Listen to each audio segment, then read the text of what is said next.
Vítám vás u dalšího Raven Talk. Jak víte, kromě zdraví, mysli a podobných témat se také pouštím do témat, jako je politika. V minulosti jste mohli vidět debaty s mladými lidmi, které mě moc baví a jsem rád, že v nich můžu i nadále pokračovat. Myslím si, že je důležité, aby lidi měli různé názory a různé smýšlení.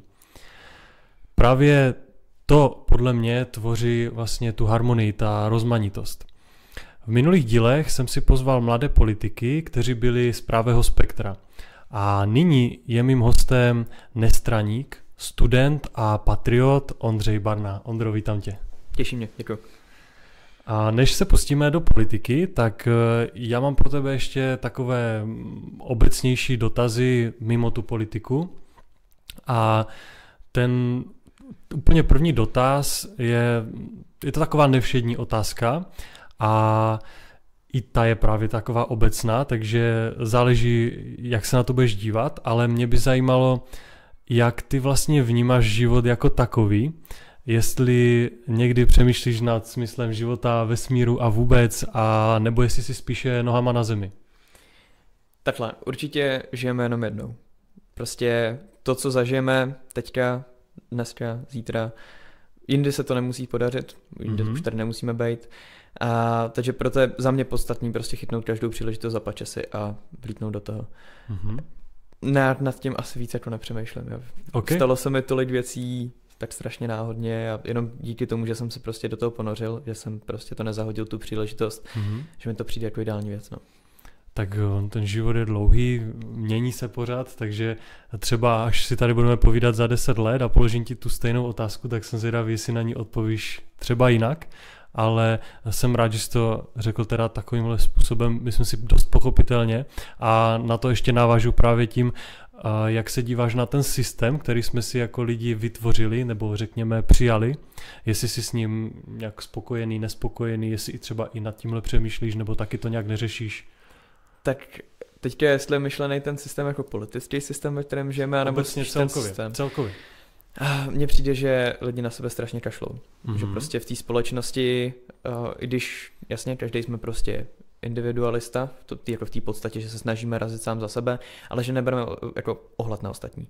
Jo, že chápu, že jsou nějaký lidi, kteří prostě nebudou nikdy nikomu druhému fakt jako pomáhat, že by vyloženě sbírali pro charitu něco nebo něco takového.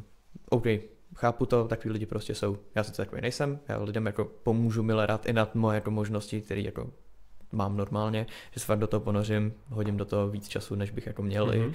Ale mně to takhle přijde dobrý. Ale ten respekt, který jako bych byl rád, kdybychom měli ostatní jako mezi sebou, tak bohužel jako není. A ten systém to hodně podporuje. A tak v čem si myslíš, že třeba zrovna toto pramení, že si ti lidi mezi sebou nepomáhají nebo že se nerespektují navzájem? Každý je zaseknutý ve své bublině. Dělají to za mě, to dělají média a sociální sítě nejvíc. Protože každý je trošku zaškatulkovaný do něčeho jiného a potom to prostě takhle vypadá. To si taky myslím, že na to má velký vliv právě ty média a tak dále. Určitě bych řekl, že i výchova a to prostředí vlastně, ve kterém se nacházíme, ale ty média jsou podle mě extrémně důležité a někdy si pokládám tu otázku, že jak by ta společnost vypadala, kdybychom neměli prostě třeba zprávy nebo tyhle věci, víš, že tohle podle mě extrémně ovlivňuje. Já si myslím, že by to bylo jako neskutečně o poznání zdravějšího. Že prostě vidím, že lidi koukají fakt jenom do těch zpráv, do těch novin, na internet a myslí si, že z toho se jako dozví pravdu o všem, potom jsou schopní se dohádat se svojí rodinou, úplně rozbít ty vztahy, které jako si budovali několik let. K tomu se asi ještě dostaneme k těmhle tématům, protože i na toto se budu ptát, ale ještě pak mám takový další dotaz, který se týká právě mladé generace, protože dneska ta mladá generace je nazývaná jako sněhové vločky a slýcháme zase v tom mainstreamu, že vlastně vysoké procento sebevraždy u těchto mladých lidí a že psychologové mají plné ordinace. No a že prostě v nejkomfortnější době, které se teď nacházíme, tak mladiství zažívají nejvíce depresí. A I tady by mě zajímalo, proč si třeba myslíš, že tomu takhle je. Jak to vnímáš ty ze svojí pozice mladého člověka? Já třeba sám osobně se zajímám hodně o psychologii. Nejenom, že ji jako mám jako předměty na škole, ale snažím se i jako nějak na tu dráhu postupem času jako i najet, ideálně třeba i na vejšku nebo takhle. A za mě teda, neříkám, že to je názor všech, ale za mě je to způsobený tím, že vlastně lidi se snaží strašně porovnávat mezi sebou. Jo, a potom vlastně, jak jsme se bavili o tom, ta společnost, ten systém je nastavený tak, že prostě do těch jiných lidí strašně šije. A právě tyhle jiný lidi většinou času právě skončí třeba na té psychologii nebo tak. Já to vidím ze svého vlastního příkladu, jo? Já neříkám, že jsem stejný jako ostatní, spíš naopak, jako nemoc mladých se pustí do nějakých šíleností přímo jako po hlavě a potom to jako taky často dopadá, že jsem takový trošku outsider někdy, ale mě to nevadí, já jsem jako s tím smířený, ale vidím to jako i na základce, prostě byly nějaký takovýhle problémy a vždycky se nějak jako vyřešil, no. Tam jde prostě jenom o to, aby si ty lidi našli nějaký prostě ten smysl toho, proč tady chtějí být a zatím si fakt šli. Mě tohle co třeba nejvíc pomohlo, že našel jsem si smysl, co chci dělat a ponořil jsem se do toho a o poznání lepší. A samozřejmě jako dbát na své zdraví, to je jako, myslím, že je úplný základ všeho. Tak to rozhodně a mě akorát zaujalo, ty jsi tam řekl to slovo jiný a co to znamená, jakože v jakém slova smyslu? Mohl bys to nějak upřesnit? Tak jiné lidi? A máme nějaký takový obecný zažitej, to jak vypadá ten mladý člověk. A potom jsou právě trošku jako jiní lidi, kteří se nechovají podle té normy. Jo, já třeba neznám moc mladých lidí, kteří běhá po lese v uniformě. Já třeba takový jako člověk jsem, jako čas od času vytáhnu kamarády, jedeme někam na akci a jsme trošku jiný než ty ostatní. Někdy se nám za to dostane výsměch, někdy naopak pochvala, ale je to ta jinakost, kterou má každý člověk v sobě. A nesmí se jí bát prostě jí zazdít. To taky potom ničí ty lidi. Jo, že oni sami cítí, že jsou jiný, ale přetvářují se prostě kvůli ostatním, aby si nepřipadali jiný. Ale ten smysl toho života, to, proč tady chceme být, je to právě v nás. Je to, že jsme jiný, že nejsme všichni stejní. Každý člověk je jiný, jeden vysoký, malej, černý, bílej, tak to prostě je. A jestli chceme to jako zazdít tohle, tu naši identitu, tak... Nad tím jsem totiž přemýšlel, že vlastně mně nepřijde, že by se toto nějak změnilo z hlediska minulosti do třeba dnešní doby. Spíš mi přijde, že dříve se z toho ti lidi tak jakoby neposírali v některých věcech, že vždycky najdeš někoho, kdo byl jiný v té době, víš, ale kde se vzalo to, že najednou si kvůli toho ti lidi berou život? No to jsou právě ty sociální sítě a média. Ty to prostě umocňují v tomhle tom. Ten konflikt v té společnosti pomáhá tomu systému, který je tady nastavený. A tak to bylo vždycky. Tak to bylo prostě vždycky. Jo, v Německu byl ten konflikt s židovstvem, kde prostě se Adolf Hitler snažil hodit všechno to vinu vlastně na židy. V komunistických zemích to byli zlí kapitalisti, v Americe to byli zlí komunisti. A vždycky tam byl nějaký ten nepřítel, proti kterému všichni zbrojili. A teďka ten nepřítel, že někdo je trošku jiný. A ty sociální sítě média to podporují. Prostě je nějaká bublina a člověk se z ní jenom trošku vymyká. A potom se dá s tou bublinou do kontaktu a ta bublina se ho snaží sežrat, zničit. Jak to vidíme ve zprávách, že dneska někdo je Rus etnický a taky prostě do něj jedou úplně všichni. Že může vlastně za to on, jo, a přitom ten člověk tady třeba žije 30 let a nic vůbec neudělal. To třeba úplně nechápu tyhle jakože názory na základě tady toho. Jako to mi fakt nedává smysl, protože to jsem slyšel nejednou, že prostě, nebo příklad, jo, někdo mi říkal, že někde viděl umřít Rusa někde na dovolené, že se mu tam něco stalo a že měl z toho radost prostě. A to je třeba člověk, který ani nežije v Rusku, jo, víš, že nechápu tohle. Každopádně to, co jsi říkal o těch sociálních sítích, tak to určitě umocnilo tady tohle. Je to asi velký nátlak na ty mladé lidi, ale víš třeba, nebo vnímáš, jak se tomu třeba dá předejít, nebo jako myslíš si, že se tomu dá nějak bránit, protože vlastně toto nikdy nebylo předtím, sociální sítě. Já jsem si třeba dal detox. Prakticky 3měsíční detox od kompletně všech sociálních sítí a jediný důvod, proč jsem se založil teďka zpátky, je to, že se snažím nějak zpátky dostat do toho nějakého veřejného života. Ne jako veřejného života, jako setkávání s přáteli, ale víc do toho jako politického, když to takhle řeknu. A jinak by jsem se to nezaložil asi zpátky už vůbec. Musím říct, že ty 3 měsíce života to byly úplně skvělý. Jako, měl jsem víc času na sebe, neprokrastinoval jsem tolik, zvládl jsem násobně víc práce, než i teďka zpětně. Taky jako se čas od času přistihnu, že prostě scrolluju tím Instagramem a je to strašný. Fakt jako... Tady ten detox pomůže jako hodně lidem. pro někoho to může být těžký, že třeba vnímá to, že jeho část vlastně na tom internetu, ale ta část není úplně opravdová. Jo. To je prostě něco, co se snažíme ukázat ostatním, že my takhle vypadáme, že my takový jsme. Ale to, jaký doopravdy jsme, tak to prostě člověk musí najít mimo ten internet. Hodně lidí podle mě si neuvědomuje, že na ty sociální sítě sdílíme ty naše úspěchy, proč bychom tam sdíleli to, co se nám nepovede už z logiky věci, proč bys tam něco takového sdílel, a proto je úplně nesmysl se porovnávat s někým. To je další věc, že vlastně my jsme přestali se nějak zajímat o to, jakoby kdo jsme a mít se rádi, a místo toho se právě porovnáváme, a znovu říkám, ty sociální sítě to extrémně umocnili, toho si všímám taky. No. Takže to mě právě zajímalo, jak ty se na to díváš, proč se toto děje. Tohle bych teda uzavřel a pojďme teda na to, proč se vlastně zajímáš o politiku a jak vznikl tenhle tvůj zájem. Jsi mladý člověk, není to úplně všední, že mladí lidé se nějak angažují do politiky, proč zrovna ty? Tak jako jenom bych navázal na to, není to zvykem, že se ty mladí angažují, ale začínám vidět i jako z řad mých spoluvrstevníků, že se o to aspoň trošku snaží víc zajímat.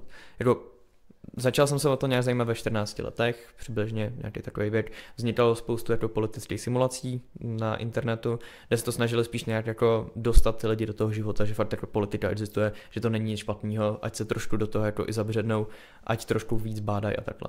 Vzniklo i spoustu jako jiných simulací, nejenom internetových. Třeba já jsem jako spoluorganizuju Amcon, pomáhám tam jako dělat věci, co je simulace amerického kongresu. Je to v Plzni každý rok, jako na týden, na začátku září. A to právě taky pomáhá lidem se nějak trošku dostat do toho, jak to vlastně funguje. Že to není až zas tak vzdálený, jo? Že sice je to simulace o největší demokracii, nebo nejstarší demokracii na světě, to, jak moc je demokratická teďka a jak tam funguje ten lobismus v dnešní době, to už je zase věc druhá. Ale tam jde spíš vlastně o to ukázat těm lidem, že to jako jde, že se do toho jde nějak dostat, i když na té malé komunální úrovni, někde na vesnici, ale že to má tu jako ten smysl, že to má tu cenu. A od té doby to nějak začalo gradovat ve mně, že prostě bavil jsem se s lidma, jako z politiky, z různého spektra, z pravý, z levý strany. Snažil jsem se nějak jako utvořit se na to svůj vlastní názor a vyloženě neposlouchat jenom jednoho člověka, který něco říká, protože tak mi to přijde nejlepší, protože každý má vlastní mozek, že jo? Musí trošku přemýšlet sám. A po té době už to nějak jelo samo. Po té době jsem se potom nějak dostali do mladé sociální demokracie, potom jsem z toho jako vystoupil, to je vlastně v září teďka, jako 23. Dal jsem si od toho detox a teďka zase něco zkouším. Takže ono je to o zkoušení a vždycky tam bude nějaký ten úspěch. Jak jsem říkal na začátku, ty jsi nestraník a ten důvod teda je ten, že jsi zkusil tu jednu stranu a teď chceš jakoby nasát více informací, více pohledů a pak se zase nějak rozhodneš, nebo cítíš se ještě jako levičák, nebo cítíš se někde mezi vlastně? Já se určitě cítím jako levicově založený v těch sociálních otázkách. V té ekonomické sféře bych řekl, že jsem víc jako pragmatik, jo? Že samozřejmě nějaký ekonomický pravicový opatření jsou rozumný, zase na druhou stranu nějaký levicový ekonomický opatření jsou rozumný. No a skloubit v té ekonomice ten střed mi přijde jako absolutně ideální. To je ta harmonie, právě to je ta harmonie. Souhlasím. Samozřejmě jako na druhou stranu to vyrovnávat s tou sociální sférou, že prostě nějaký ten základ, říkám, jako já jsem takový ten člověk, který by rád pomohl prostě ostatním a nějaký ten základ a nějaká ta nadstavba ideálně k tomu je jako dobrá a potom to skloubit i s tou ekonomikou a už to potom jako letí samo. A ty si teda řekl, že byla nějaká simulace, ale ten důvod, proč jako ty jsi tam nějaký měl, nebo to bylo, že zaujalo mě to, co to je, jdu se na to podívat a pak tě to vtáhlo? No já se jako od malička zajímám o historii, o tohle to všechno a přes tohle to nějak vůbec už si jako upřímně nespomenu, přece jenom jsou to 4 roky, teďka už nespomínám si na každou jako věc, jak se to stalo, ale nějak mě to prostě zaujalo, vlítnul jsem do toho a šlo to samo, no, prakticky. A díky tady těm simulacím a díky tomu všemu, které musím říct, že jsem poznal hodně a jako dobrých přátel, jakože hodně dobrých přátel, se těma prostě do dneška jsem v kontaktu, do dneška, když to řeknu, oni mi jezdí na oslavy, já jim jezdím na oslavy, prostě jsme fakt jako dobrý přátelé. A to je fajn. Je to o tom prostě zkusit něco nového. A není to jenom s politikou, je to jako ve všem. To jo. Mě ještě zaujalo, protože jsi řekl, že se zajímáš o tu historii. teďka v téhle době, kdy jsou právě ty sociální sítě, hodně lidí třeba zpochybňuje historii a tak dále. Jak se na to díváš ty? Myslíš si, že historii píšou vítězové, nebo přijde ti, a zase můžeme jako obecně říct, že všechno, co se učíme, je pravda, nebo máš třeba nějaký vnitřní pocit, že by to mohlo být jinak? To jenom takhle mě napadlo. Mně spíš přijde, že všechno, co se říká ve škole, je nějakým způsobem jako pravda, ale zamlčuje se strašně věcí. A to spíš to, co se neříká, je to, co jako nechtějí lidi, aby bylo slyšet. Což je asi na tom to nejhorší, jo? Že prostě tam chybí potom ten kontext úplně. Něco se jako ty děti naučí, nebo ty mladiství, já jsem furt taky jako mladiství, že jo. Takže něco se jako my naučíme, ale nevidíme ten kontext zatím, nevidíme vlastně to pozadí celý. A potom se nemůžeme divit, že ty lidi třeba strašně radikalizují, protože se dostanou do střetu s něčím, co vůbec nevěděli, že vlastně existuje. A najednou tomu začnou říkat, že to je lež, že se to nikdy nestalo. A no, je to hodně vidět teďka. A vítězové určitě píšou historii. Protože víš, mě třeba vždycky chybělo na škole, že nebyla možnost vznést nějaký nesouhlas a jakoby nějaký dotaz, že vždycky musela se držet nějaká jedna linie a čím jsem byl starší, tím více mi připadalo, že pokud chceš lidi ovládat, dělalo se to takhle asi vždycky, tak prostě jim budeš chtít dát takové informace, které ti umožní je ovládat. Takže to mě jenom zaujalo, že si řekl, že se zajímáš o historii a právě jak třeba ty se na to díváš, protože jsi jiná generace než já, takže... Vlastně v těch předešlých dobách byl omezený tisk, že jo? Byly omezené knížky. Jak se to razilo přes ten tisk, přes tyhle knížky, přes nějaké případně univerzity, kterých taky byl omezený počet předtím. A v dnešní době je to hlavně přes to školství, no. A přes ty média samozřejmě, protože za vším vlastně, za tím konfliktem, který máme tady u nás ve společnosti, já to budu říkat pořád, stojí prostě média. Ty jedou si zatím strašně rádi, jo, protože samozřejmě z toho konfliktu vždycky kápne nejvíc peněz na reklamách, na všem. A trošku někdy článek někdo trošku přisponzoruje, že jo, je to takový normálně. Já neosočuju nikoho a jenom jako říkám, jak já to vnímám. Tak si říkám, že kdyby jsme tady měli alkohol, tak a napili bychom se pokaždé, co řekneme slovo média, tak myslím si, že bychom jako po půl hodině jako skončili a já bych sem dneska jako do Prahy nedojel. Ale takže... já s tebou jako souhlasím, víš, tady v tom, takže to víc mi to přijde právě vtipné, že se to pořád prolíná s těmi médii. Vlastně bavíme se o nějakém problému a hledáme začátek někde u těch médií, jo, takže... Oni to jako nejsou vyloženě jenom média, zase bych neházel špínu, jsou jako nějaký neříkáme, jako že to novináři, moderátoři, kteří se to snaží nějak jako objektivně jet, ale ten konflikt, který jako vyhovuje jak těm médiím, zase panák jednou, a vyhovuje vlastně těm médiím a vyhovuje i těm politikům, jo, protože ukázat, jak jsem to říkal, ukázat na to nepřítele, kdo za to vlastně může, že to vlastně není naše vina, oni za to můžou, to podpoří strašně ty lidi, spojí je to v tomhle tom. Vlastně společný nepřítel lidi spojí vždycky víc než jako nějaký společný problém. Jsme viděli při covidu. Já vůbec nebudu se vyjadřovat k tomu, jak to dobere. Mně to je vlastně, když to řeknu, úplně jedno. Jo? Tomu se ještě stejně dostaneme, že se na to chci ptát potom. Dobře, tak se k tomu stejně vyjádřím potom, nevadí. Ale ten společný nepřítel je prostě jako nejvíc. Je to vidět na válce na Ukrajině. Prostě zdražila se energie, protože prostě trhy najednou začaly strašně reagovat. A to, že ten jako ten systém je nestabilní v Evropě. To prostě víme všichni strašně dlouho, ale nikdy jsme nečekali, že to přijde a že to přijde takhle brzo v takovémhle množství. A potom ty energie vystřelily takovým neskutečným způsobem a strašně lidí na to doplatilo. Firmy velký, to jako... To jo, no. Jako mě to celkem fascinuje, protože se na to snažím dívat i s odstupem. Mám jakože hodně kritické smýšlení, ale nikoho o ničem nepřesvědčuju, protože není úplně jednoduché si dohledat, co je pravda a co není. Ale můj jakože vnitřní pocit je takový, že se nám tady pořád opakuje to, že někdo vytvoří problém, aby na něj pak mohl nabídnout řešení. Víš, a to je jako velmi kontroverzní. Ale ono to tak vypadá prostě. Ano, vypadá to tak. Jak jsi spokojený s aktuální vládní garniturou? No já jako určitě nesouhlasím. Nesouhlasil jsem stejně jako ani jako od roku 2017 do roku 2021 s Andrejem Babišem, i když tam prostě byla v té době sociální demokracie, kterou v té době bych asi jako volil, ale v dnešní době, co se tak jako zpětně dívám, tak za první ta sociální demokracie tam byla úplně slabá strašně. Neměla tam vlastně hlas a nějaký ty jako změny, které oni už prosadili na úkor vlastně toho, že jako ten Babiš prostě to nechtěl, protože on není jako levicový člověk. Vůbec. To je něco, na co on si hraje. On je v srdci duše, v srdci a v duši prostě v mysli je pravičák, protože je to velký podnikatel. Že? Ale třeba během toho covidu Ale to už je ten populismus, že on se snaží hrát na obě dvě strany. On jako sám osobně přesvědčením je prostě pravicový člověk. Chce mít co nejnižší daně, aby nemusel tolik odvádět státu, má velký firmy, má velký peníze. Jemu to vyhovuje, že? Ale že jako ten populismus, to je to, co mu vyhrává ty volby. A ten populismus jako na druhou stranu nemusí být špatný, jako vyloženě ve všech momentech. To je právě to, co jsem říkal, když jsme se bavili ještě předtím, vlastně, než jsme začali natáčet, tak to je vlastně to hledání toho konsenzu v tom. Z té pravý i z té levý strany. Ano. Ale využívat to vlastně v takovýhle míře, jako prosazování svých vlastních zájmů, to už je ten populismus, ten špatný. Jo, to je to, co s tím nesouhlasím já. Víš, jakoby ta aktuální vládní garnitura, já vlastně nevím, co to je za strany, jestli nám vládne pravice, levice, střed, tam je prostě... Zase se dostáváme k tomu, že se snaží vlastně získat z obou dvou jako stran. Z té levé strany i z té pravé strany. Máme tam samozřejmě ODS, která si hraje dlouhodobě na nejvíc pravicovou konzervativní stranu, což upřímně v dnešní době fakt jako pravda není.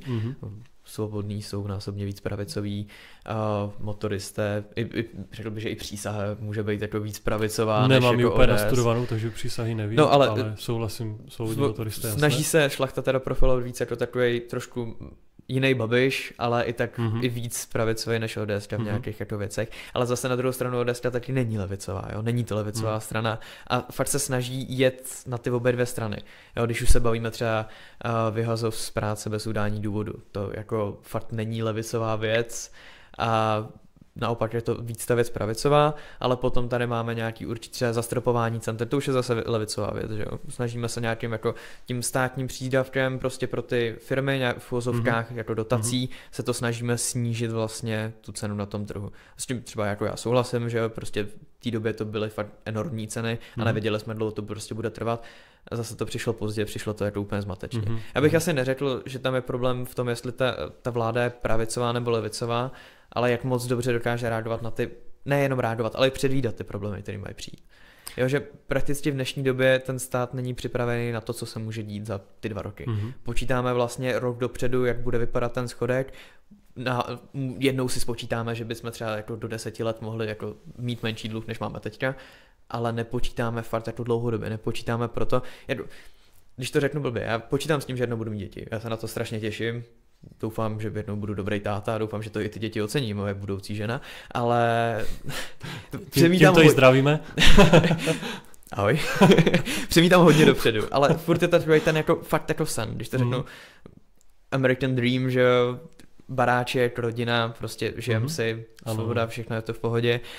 Až na to, že nevidím, samozřejmě jsme v Americe, ale nevidím to, že by to bylo jako možný. Jo. Jako, já sám vidím, jak je těžký si najít byt, třeba, já studuju, že jo. Snažím se u toho pracovat, abych měl jako brigádně, abych měl nějaký jako peníze, a protože v dnešní době to je neskutečně drahý všechno. Nejenom bydlení. Díval jsem se ne ani na centrum Budějovic, 16,5 tisíce za 2 KK, něco takového. Jo, a to je fakt malej byt 50 metrů čtverečních, jo, to, a jak to jako student má třeba utáhnout, jo, nebo 1 KK, 11,5, 12,5, bez energií, jo, to je jako... Souhlasím, jakože fakt nemáme to jednoduché. Mladé rodiny, pokud chceš začít prostě a tak, jak ty si říkal, například postavit dům, vem si, že ty musíš makat prostě od rána do večera, abys koupil pozemek, potom abys na něm postavil ten dům, nebavím se o tom, jaký je stavební zákon, než to vůbec postavíš, jo, a potom za to ještě platíš daň, za to, že si na to celou dobu makal, takže jo, to souhlasím, že je šílené, ale chtěl bych tady právě říct, že nesouhlasím s tebou s tím, že to vlastně jakoby není až tak jedno, jestli to je pravicová nebo levicová strana, protože na začátku, když tu stranu volíme, tak bychom měli vědět, proč ji volíme, co prosazuje a třeba tato strana to vlastně jako pošlapala víceméně, jo, daně, to, co ona říká, tak úplně nesplnila, takže proto já si myslím, že je důležité vědět, jak ten člověk smýšlí, to jestli s ním souhlasíme nebo ne, to už je druhá věc, ale vlastně ta strana by podle mě měla být zřetelná, měli bychom vědět, co nabízí a co chtějí udělat, tak jak si říkal třeba ty změny, taky souhlasím s tím, že vůbec tady nepřemýšlíme dopředu, co se týče těch energií, tam souhlasím s tím, že by se to mělo diverzifikovat, ale myslím si, že bychom měli spolupracovat jakože s tím, kdo je pro nás výhodný partner. Takže To se zase dostáváme do zahraničních politických otázek a tam a než se tam ještě dostaneme, tak ještě se pojďme pobavit o tom, protože mluvil jsi o těch krizích a my vlastně teď zažíváme jednu za druhou krizi a proto mě právě zajímá třeba, co se týče ten covid, byly vlastně ty restrikce, nátlak na očkování a ty věci s tím spojené, tak třeba jak se na to teďka díváš ty zpětně, když se nad tím zamyslíš? No, ze začátku byl v uvozovkách ten společný nepřítel. Nejdřív jakože jsme se všichni semknuli, protože to bylo něco neznámého pro nás v té době, protože v takové velikosti, v takový jako jak to bylo, tolik nakažených lidí, prostě nikdo nevěděl, co může přijít, že se naopak všichni semknuli a nějak se jako ze začátku prostě to tolik neřešilo. Ale potom se tam začaly projevovat ty problémy právě v tom, že to vůbec nebylo organizované. Že prakticky ty návrhy lítaly jeden, druhý, nikdo nevěděl, co vlastně přijde, za týden vlastně byl úplně třetí jiný a ten potom vešel v platnost, takže nikdo nebyl na to připravený. A já bych si ani nechtěl hodnotit tolik ty jako restrikce, protože byť byly nějaký, se kterými jsem souhlasil, tak potom byly nějaký, se kterými přišly jako třeba úplně šílený, do přejíždění mezi okresama pro lidi, kteří jako dojíždějí do práce mezi těma okresama, taky bylo šílený, jako šlo to samozřejmě, ale lítat s lístečkem jako hlupák mezi okresem, to bylo taky jako zajímavý. Je úplně bláznivé. Bylo to šílená doba v té době. A hlavně, ale tam byla ta zmatečnost, tam jako nikdo nevěděl, co přijde za týden. Protože nebyl nikdo, kdo by to dokázal lidem jednoduše vysvětlit. Tak teďka jsme tady, tak musí přijít tohle. Kdyby jsme byli tady, tak se může stát tohle. Jo, někdo se to o to snažil. Třeba když řeknu Dominic Ferry si hrál na takového strašně jako mediální osobnost, že to strašně jako propaguje, co se vlastně děje, kolik je nakažených a takhle. Potom víme všichni, co se stalo Dominiku Ferrymu, což taky je jako věc druhá, ale on si zatím snažil nahnat politický body. On se snažil jako ukázat, že on je ten jako dobrý, taky to i hodně potom pomohlo i před těma volbama, že on tam úplně nezasáhnul, jestli se nepletu, v té době už vlastně vyplavaly ty obvinění na něj a on to stáhnul, nebo... Bylo to v té době, ale myslím si, že on jim právě jako dost pomohl. Samozřejmě spolu určitě, jako strašně. Ty lidi vlastně zas tolik na to nehleděli a až teďka potom, co se jako odsoudil, tak teprve se to jako začalo nějak jako trošičku posouvat. Ale v té době jako určitě jim pomohl. A právě on si na tom nahnal strašný mediální body.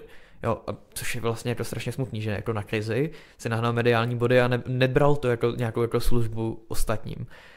Kterou by jako spíš bych to bral, takže on by to měl dělat, ale bohužel, tak nevysvětlím mu to už teďka zpětně, jako. Už se to stalo. Je to tak, no. Víš, mě totiž chybělo v té době jeden vlastně obraz společnosti, druhý obraz společnosti a debata mezi nimi. To mi tady chybělo. A třeba já osobně, co se týče očkování, tak já jsem se nenechal očkovat, ale nikomu jsem nezakazoval, aby se očkoval, nikomu jsem to nijak nehanil, bral jsem to tak, že je to svobodná volba, ale z té druhé strany to bylo úplně naopak. A když se na to dneska já dívám zpětně a vidím, kolik je prostě lidí, kteří jsou tím teďka postiženi, tak jsme u toho, že nikdo by neměl nikomu nutit něco, když o tom nic neví, a že tam chyběla ta debata.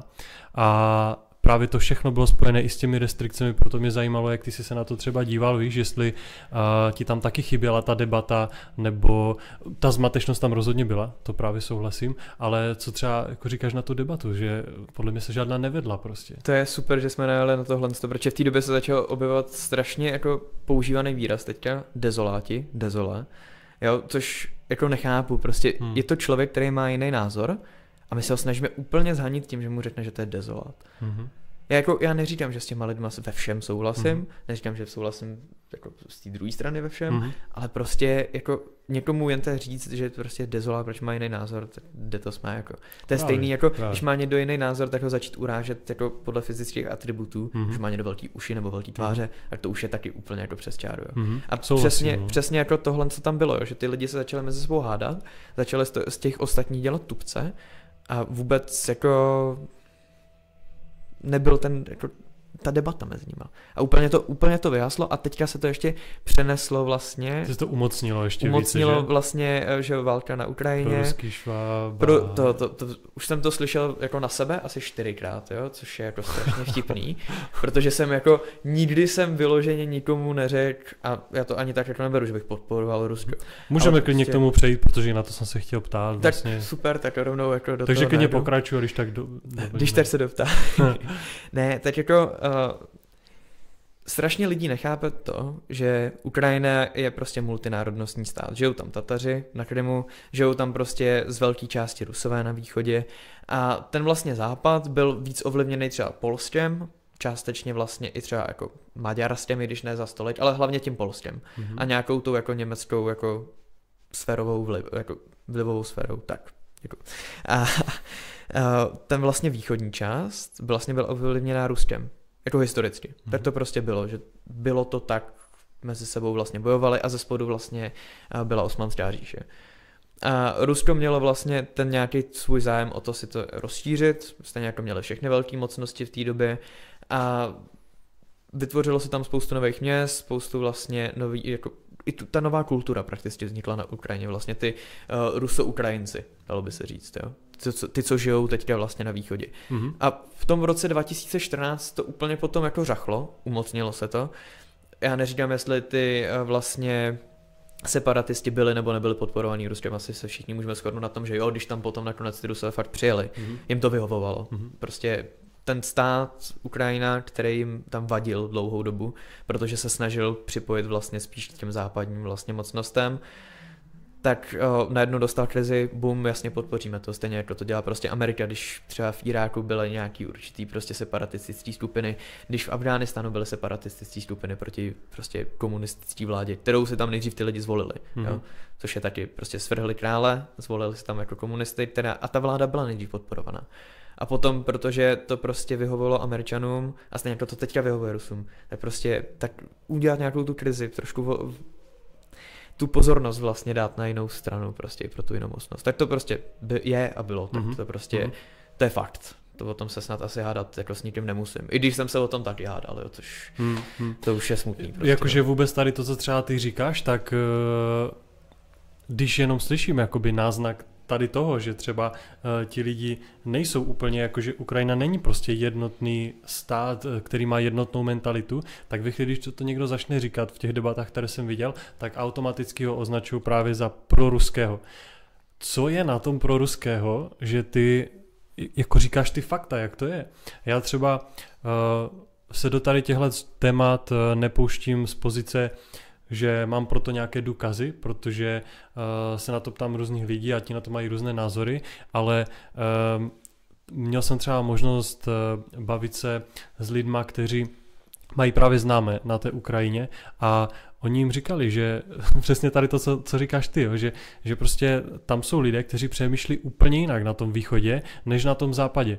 A že i třeba co se týče těch uprchlíků, tak někteří unikli do Ruska a někteří šli do těch západních zemí. A to přece je všechno fakt, jakože to není žádná dezinformace, na tom není nic proruského, tak to prostě je. Ano, když si to představíme vlastně na tom, jako v tom našem českém měřítku, tak jako Brňák přemýšlí jinak než Pražák, jo? Přesně tak.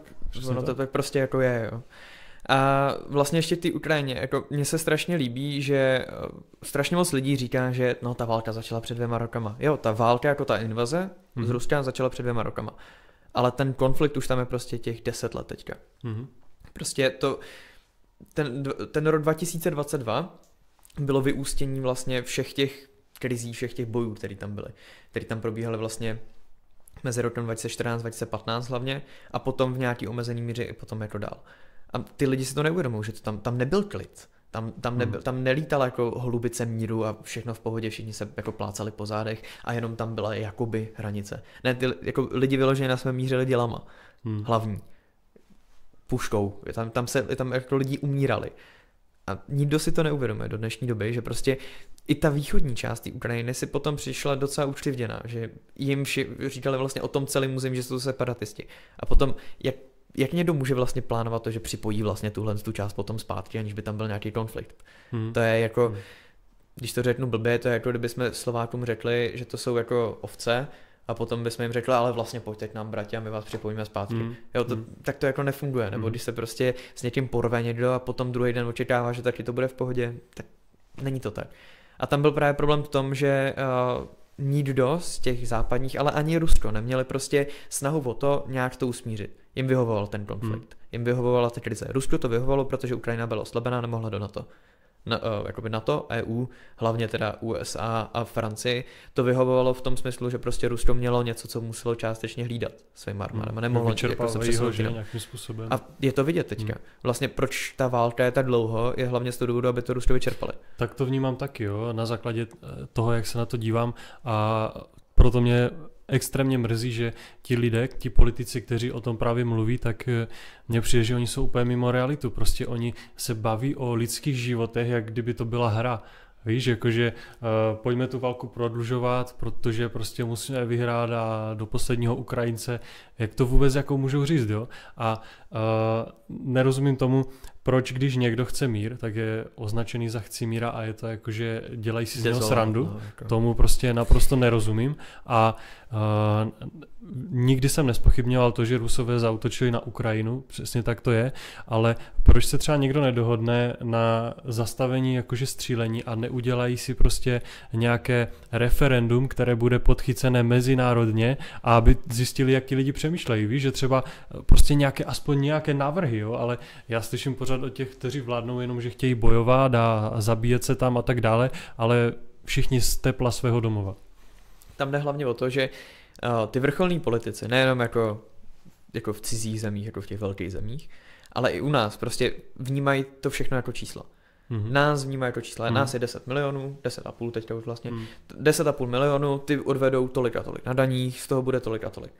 To je stejný, zbrojovka vyrobí tolik a tolik jako granátů do děl, z toho bude tolik a tolik, potom umře tolik a to se ještě možná vyhrá. A oni to tak berou. Oni berou všechno jako čísla. Se a tak dále. A oni všechno berou jako čísla. Oni nevidí vlastně ten vnitřní pohled do toho. Nevidí to, jak to tam funguje, protože tam nikdy nebyli.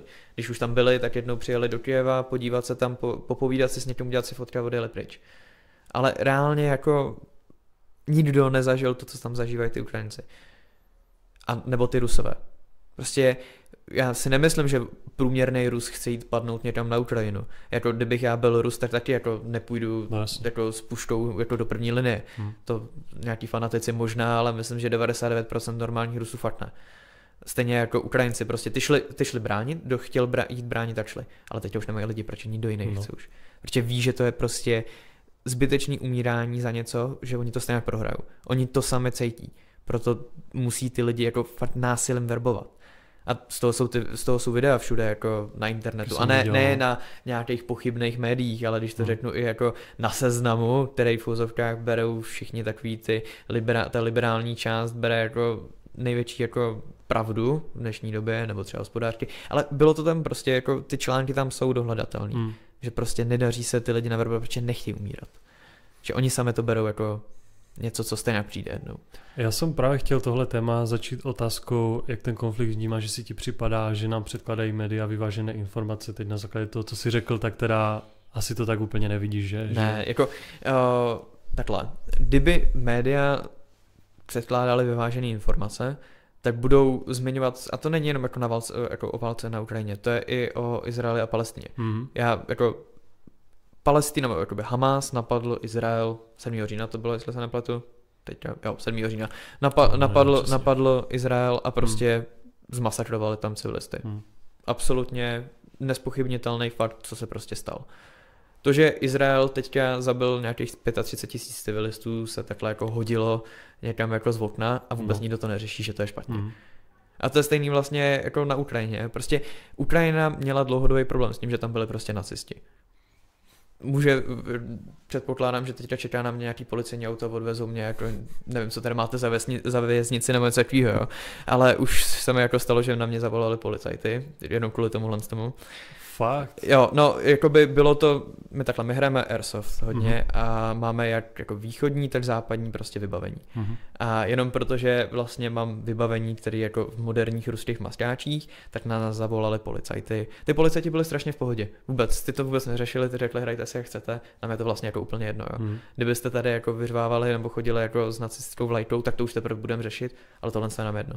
No, teďka zpátky jenom k tomu, jak jsem jako se bavil o tom, byl prostě tam problém s nacistama na Ukrajině. A že to nikdo teďka nezmíní zpětně. Vyzdvihování bandery, že? Přesně, a že to nikdo nezmíní zpětně.